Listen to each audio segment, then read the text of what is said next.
Salut, aujourd'hui une petite revue rapide sur les arcs, et puis particulièrement le mien. Car tout en venant pour ma part du monde des armes à feu, j'ai toujours été aussi intéressé par ce type d'arme, quoi, arc arbalète. Donc un jour, j'ai sauté le pas, et j'ai acheté ce Bucktrail Cougar. C'est aux alentours de 150 €, sans les flèches. Hein.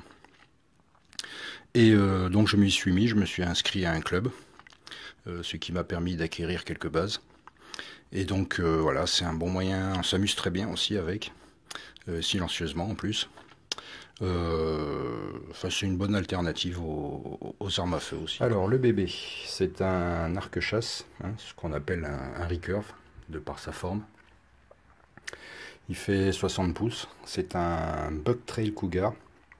Là je l'ai monté avec des branches de 45 livres.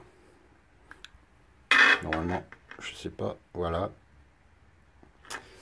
Et que j'ai acheté par la suite, que quand je l'ai acquis, il était livré avec des branches de 30 livres. Donc j'ai appris un peu les bases sur 30 livres, et là, je suis passé à 45. Donc c'est pas tellement plus dur à bander, ça va quoi. Ça passe bien, j'avais un petit peu peur, mais bon, ça le fait. Donc arc-chasse, hein, c'est-à-dire qu'il n'y a pas de repose-flèche. Vous tirez directement sur le...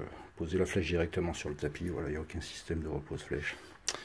Corde classique en dacron, voilà, avec le petit noxette. Voilà. Voici les flèches que j'utilise.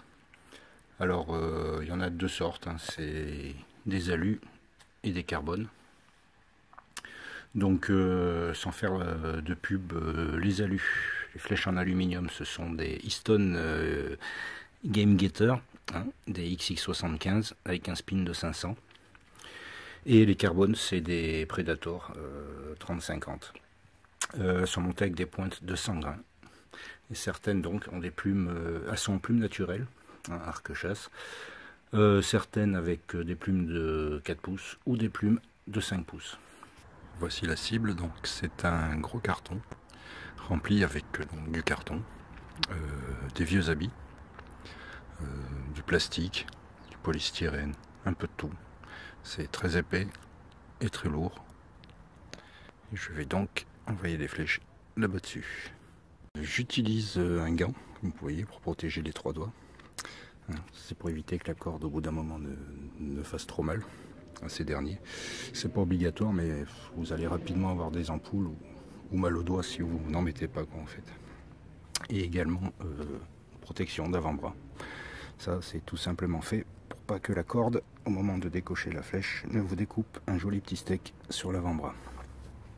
Alors oui, comme vous pouvez le voir, il y a deux couleurs pour les plumes. Vous en avez deux jaunes et une rouge. La rouge est appelée plume coque et les deux autres plume poule. À savoir que la plume coque doit être du même côté que le tireur.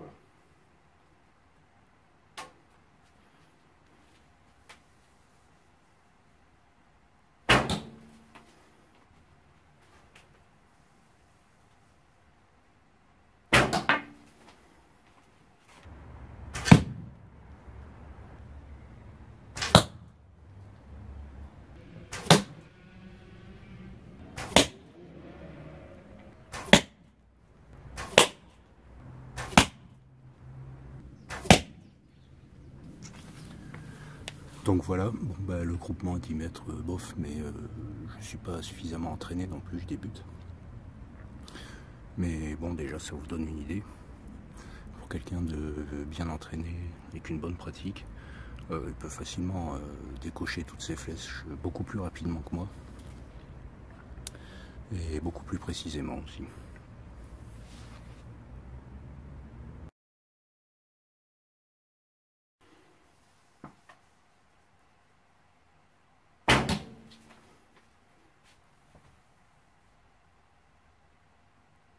Donc voilà, ça va un petit peu mieux que tout à l'heure. J'en ai trois là. Encore que celle-ci, bon. À part ces deux-là, là, celle-ci et celle-là. Sinon, je sais pas si on voit bien là. Voilà. Hein, les 5 autres sont bien groupés. Ça va quand même beaucoup mieux que tout à l'heure. On va dire que c'était de l'échauffement tout à l'heure. Voilà, ça passera mieux comme ça. Non, c'est pas mal là. Pas mal, pas mal. Enfin, pas mal pour un débutant. Juste pour le fun, là, je vous montre des pointes chasse. Je sais plus leur poids, je crois que c'est du 100, 125, non c'est du 125 grains je crois. Bon, je ne chasse pas à l'arc, hein, c'est autorisé en France, mais bon, perso c'était juste, j'en ai acheté comme ça pour voir en fait, hein, je les ai jamais utilisés. Mais bon, voilà, oui, c'est une petite chose. Ça coupe comme du rasoir. Enfin voilà.